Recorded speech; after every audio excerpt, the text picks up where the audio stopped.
The Arnold Clark Reel sale is now on.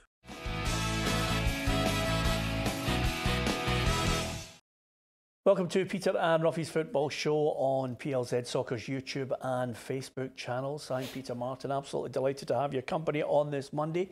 With me to look back over the weekend Scottish Cup results and ahead to the Premiership fixtures, Alan Rough and Barry Ferguson. Here's what we're going to talk about today.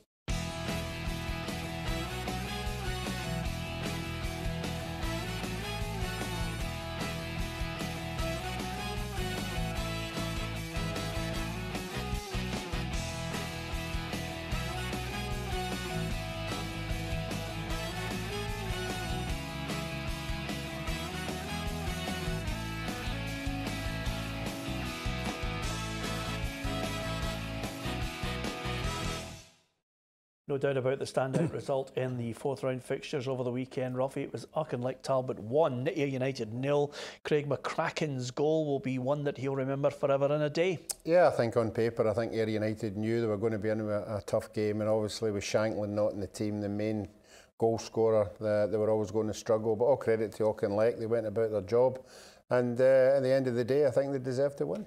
Yeah, and it was passionate down there. You could see the fans going absolutely crazy. Great atmosphere. Yep, I watched the game in my office. It was an old school cup tie. That's what it remembered me. And I've got to be honest with you, although Ayr United had a lot of possession, I thought Auchinleck done a great job. And as Roughie said, I thought they deserved to get through. The atmosphere looked great. I mean, it was a full house, and I can imagine what the party was like on Saturday night down there. It must have been great for their fans. Yeah, and of course the reward with that game is a match against Hearts in the fifth round. Great to see, you know, a junior side in the fifth round. We'll look at the draw in just a moment, Roughie, but I've got to mention your boys because, you know, for weeks on this show we've been absolutely caning you.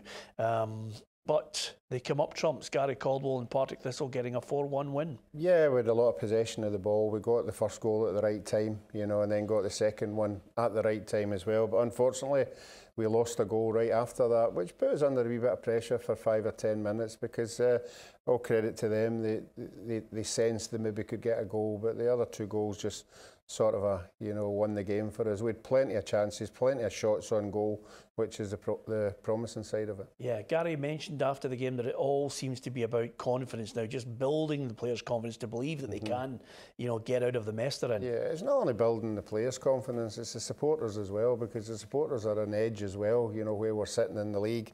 And when you're down there, you're always other people are expecting a shock. So it was good to get the goals so early when we got them.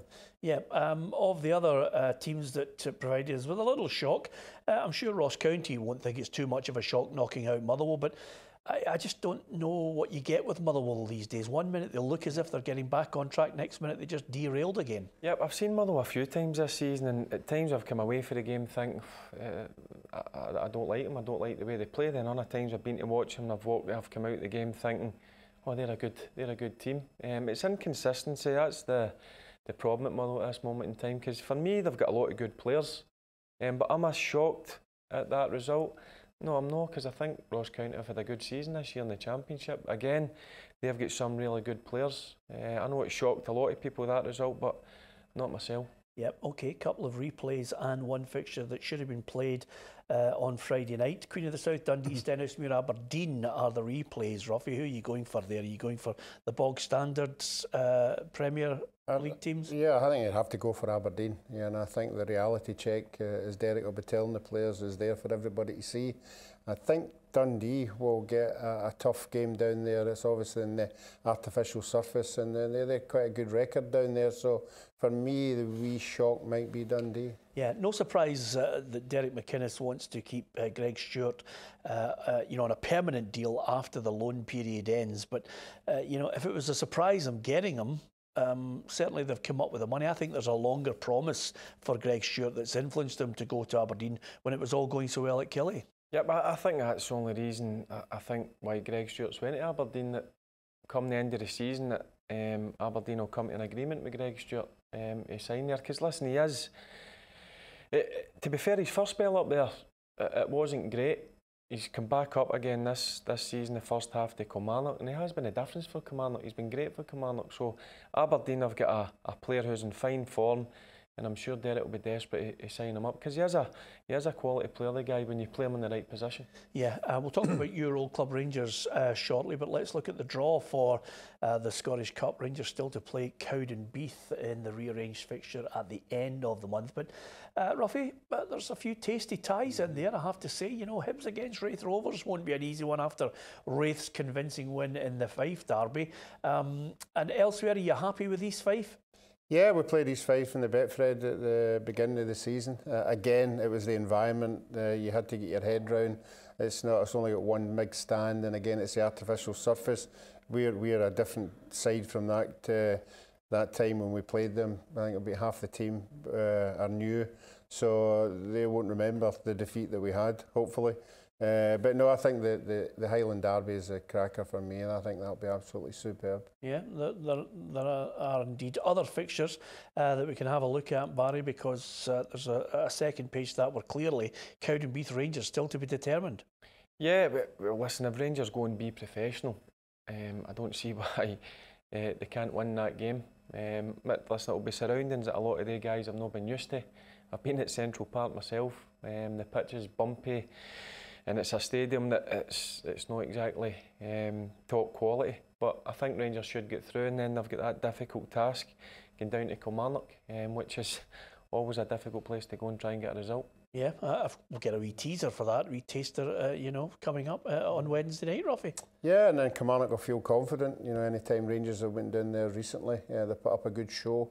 Obviously, Stewart won't be there, who was a big player when Rangers went down there. But no, I think again, you know, we keep talking about surfaces, and there are teams who, you know, adapt to the surface. I just feel when Rangers get in there, they don't look comfortable on it, and that's likewise with Celtic. I don't think Celtic love going down there either, and Kilmarnock do, because that's where they're playing all the time, and that they have the confidence of that surface that they're playing on all the time. Yeah, you touched on Celtic there. They were comfortable in the end against Airdrie, and I think any Celtic fan who was watching that match was heartened by the fact that Timothy Weah come on and scored. Yeah, if you're a new player at any club, it doesn't matter who you are. If you go in the park and you score right away, the fans take to you. I didn't realise he was so young, and it's going to be a big ask for him if he's going to be the main striker, if Edward and obviously Griffiths are out for a wee while. So, you know, it's a big ask for him, but he did look a very confident lad. Yeah, OK. As far as the Scottish Cup is concerned, you can give us your view on who you think can stop Celtic as they go in their search for yet another trophy, which would be their 8th. If they can win the Scottish Cup. Certainly out-and-out favourites, Rangers just tucked in behind them as the team that look as if they could threaten them for the silverware. Give us your thoughts on Facebook, on Twitter, and of course on PLZ Soccer's YouTube channel. From the Scottish Cup to some of the news looking ahead to the fixtures on Wednesday night. A full card in the Premiership. Of course, Brendan Rodgers has been talking today about Celtic and the state of the pitch. If you were watching the game at the weekend, it looks as if there's some bald patches there, and the manager's mentioned that it's in trouble. It's just something unfortunate for the ground staff. Nothing that was anything that they could have done. It had slight disease in the surface, which has just been unfortunate, really. So we get a great team of ground staff here. They work very, very hard. We obviously had a new pitch laid over the course of the last year, which we would have seen has really helped our game. But of course, the guys are working very hard to try and make that right. And of course, it's difficult when you have a spell of games now on it. But I'm sure it'll get back to the level that we would hope it would be at.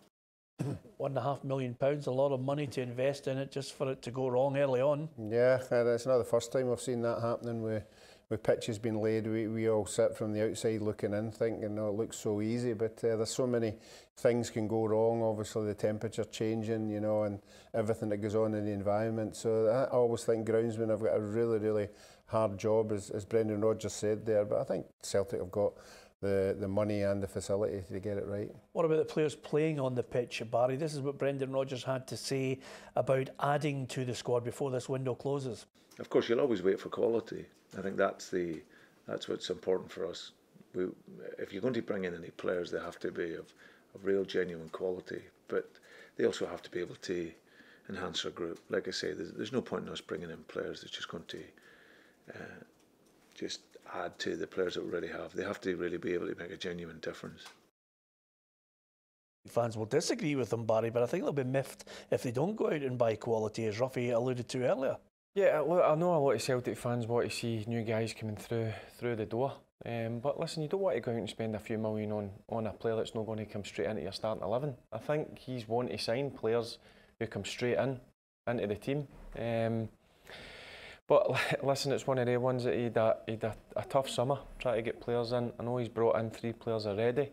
But for me, I agree with him. Why go out and spend money when these guys are not going to come in and be one of the first names on a team sheet? Celtic need guys who are going to come straight into the team and make them even stronger. Yeah, and of course, of the 2 players who played at the weekend, Ryan Christie was mentioning today, Weah and Burke will contribute. New signs are always going to have that kind of enthusiasm when they come in to start with, and a desire to kind of come in and work hard and show what they're all about. And to be fair to Ollie, although he didn't get on the score sheet the weekend, he worked really hard and kind of showed a lot of his qualities, and then with Tim coming off the bench and scoring, I don't think he could have planned it any better. So both of them seem to have kind of hit the ground running, which is exactly what the rest of us want. Yep, key players there for Celtic. Give us your thoughts on where else you think they need strengthening. Of course, right back's been mentioned. They've been linked with a move for Fonseca, Roughie, in that right back role, which doesn't Fernando Fonseca from Porto. It doesn't really offer Anthony Ralston any great hope of a long-term future at Celtic if they're looking elsewhere. No, you're right. And I was particularly impressed with Ralston at the weekend. I think he was a traditional fullback, getting forward, getting in the box, playing 1-2s and having shots at goal. So I think he's got a big future in the game, but obviously maybe they just want somebody with more experience to play in the European football. Barry, it wasn't quite a Scottish Cup to look forward to for Rangers. Obviously the pitch made sure that game wasn't going ahead on Friday, but they managed to get a friendly in, and maybe the Rangers fans getting a little insight into what could be a 2-man strike force. Yeah, I mean, Jermaine Defoe obviously not playing a lot of football at Bournemouth. He comes up here, I would expect that he's wanting to play and he's expecting to play. So Steven Gerrard's got a chance whether he goes 4-4-2 or even goes 3-5-2. I think that's in his mind, that he wants to play the 2 strikers together. 2 quality players for me, and I think they could strike up a really good partnership. So it'll be interesting to see what he does on Wednesday night and going ahead. But as I says, I don't think he would bring a player like that up here and spend the sort of money that's getting bandied about on wages if you ain't going to play him.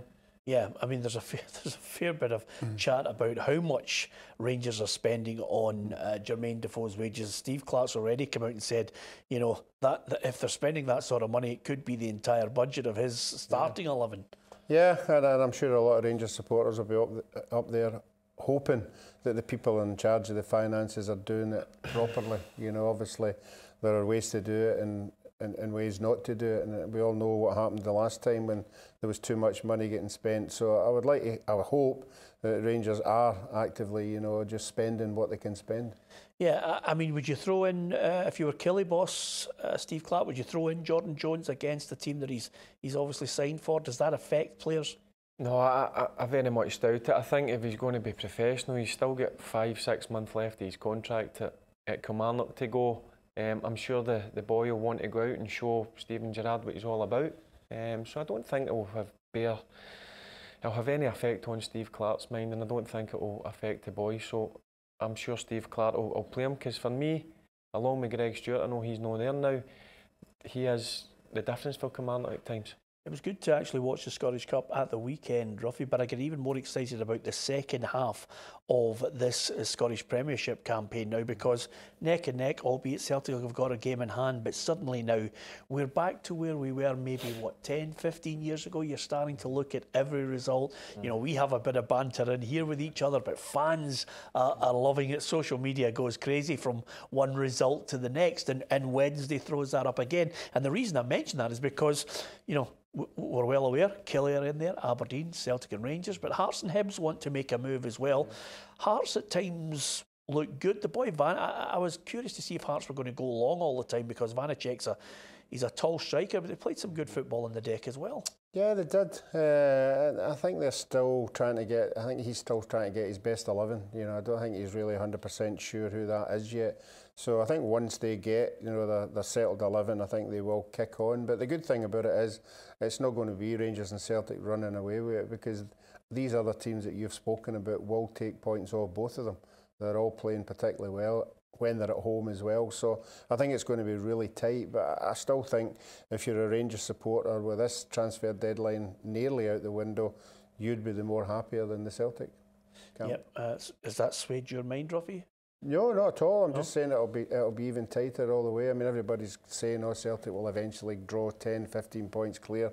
I don't see that at all. I think in the evidence of the game at New Year there, I think, and what Rangers have added, I think it'll be very tight. You always like to see players that you think can make a difference. So one of the players I'm looking forward to, I'm going to go and see on Wednesday night, is Ryan Gauld. Yep. Because Motherwell against Hibs has got the makings of a cracker. It's that type of signing, I think, it's a welcome return to Scottish football. Yep, I'm looking forward to seeing the boy. I've only seen clips of him since he's been out on loan when he's been out in Portugal. I've seen him a few times at Dundee United, and the potential and some of the things the boy done with football was different class. So I'm looking forward to seeing him. He's got the potential for me, certainly when he's at Dundee United, and as I said, he's done a hard thing for a young boy. Go to a different country, different culture. He's went out on loan and he's played a bit of football as well. So it'll be interesting to see how he does, but I think he's at the right club. The way that Hibs play, I'll shoot him down to a tee, and hopefully the young boy can kick on, because I think he's got a bright future. Yeah, it's that classic number 10 that they were craving. Well, I think if you got a clip of the ball he put through for Cumberry at the weekend there, that was good enough for me. There aren't many midfield players can play or see that pass. He did it right away in his game. So yeah, it's something that the Hibs support have been weaned on, that kind of player. So I think we all hope he does well and he can get a wee bit of success at one particular club. Do you think Hibs are the top 6 with the likes of him, or do they need a little bit more, Roughie? No, I think Hibs will be top 6 easy. Yeah, yeah, definitely. Even with the squad. Yeah, I think so. I think they've got players there who can come in, particularly strikers, and I think they will be definitely top 6. Oh, I've got to agree with him. Top 6 is Rangers, Celtic, Aberdeen, Hibs, Hearts and Kilmarnock for me. I'll tell you, Roughie, do you disagree with that? No, I don't know what order, right enough, but... I didn't put it... I didn't notice there, did you say Rangers first, did you? You see, well, that'll be the top 6. See, that's the way it's going now. It's shifting one way. You're going like this, by the way. Your heartbeat is up and down in this programme. I don't think Kilmarnock and Aberdeen will push. It's for me, Celtic and Rangers are going to push each other all the way. Look, it's great that they're up close near the top of the league, but for me, it's going to be between Rangers and Celtic. They'll edge away, and it'll go in the big games. Yeah, just out of curiosity, Roughie, there was all this hype. Sometimes in a transfer window, you've always got to weigh up what's a bit of PR, what's an agent trying to tout his player. But in the end, Scott McTominay signs a new extended deal at Manchester United, so it doesn't look as if he's going anywhere. No, and that's as a young boy, you want to be part of the team that you're signed with, and you just want the manager to give you an encouragement of, you might not be playing the now, but just hang on in there. I don't want you going anywhere else. I want you to be contributing at some stage of the season at Man United, which I think he will. Yeah, I haven't seen enough of him yet, Barry, to wonder what style of player he is. I mean, you knew what you were getting with Darren Fletcher, but I'm not quite sure I know what McTominay's qualities are yet. Yeah, when I first seen him, I seen similarities with Dan Fletcher, but in other games, I'm not sure. I'm the same as you. I've not seen enough of the boy. I don't know whether they've signed him on a longer contract to maybe put him out on loan, maybe for a season, or let him stay there until the summer, then put him out in the summer for a season.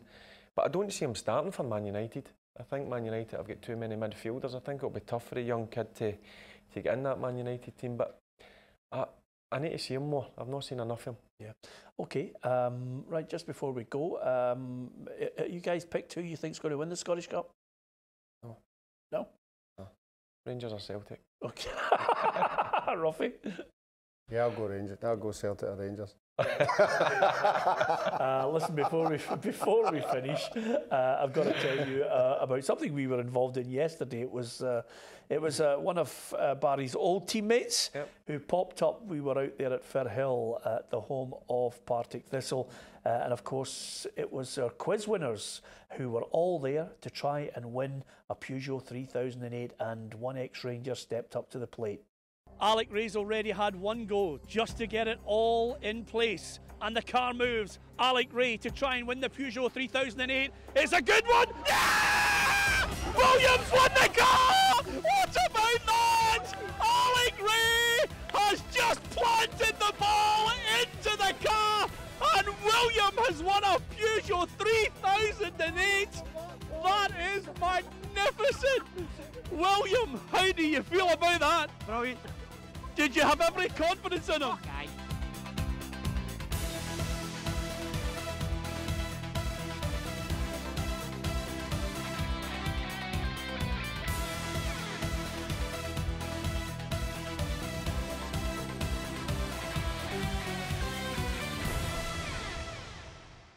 Yeah, you just knew it, Roughie. Yeah. Alec was determined to win it, wasn't he? It wasn't only that, it was the quality of the way he put it in. You know, you could see, you know, it was just a wee clip, you know, a bit of pace on it. And unfortunately, he got it in when he did get it in, because if it went on any longer, Macca would have dented the whole car. Yeah, I'm so...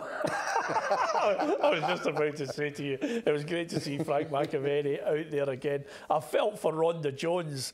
Rhonda with 117 caps. She's played for all the top teams. I thought she's going to get a chance to do it, but Alec popped up there and fired it in, Barry. Yeah, no, it was brilliant. No, it's great for the guy. The guy didn't know what to say. I mean, a £30,000 car. Oh. The guy was over the moon. He was absolutely delighted, and it's great. It's great when you see that. The guy's family were over the moon as well. But I felt for Rhonda. Yeah. She's been training for it to get it through the window, and she never got a shot. Yeah, well done to William Boyle. Hopefully you enjoyed the show. Don't forget you can subscribe to our YouTube channel from Roughie, Barry and myself. Thanks for watching.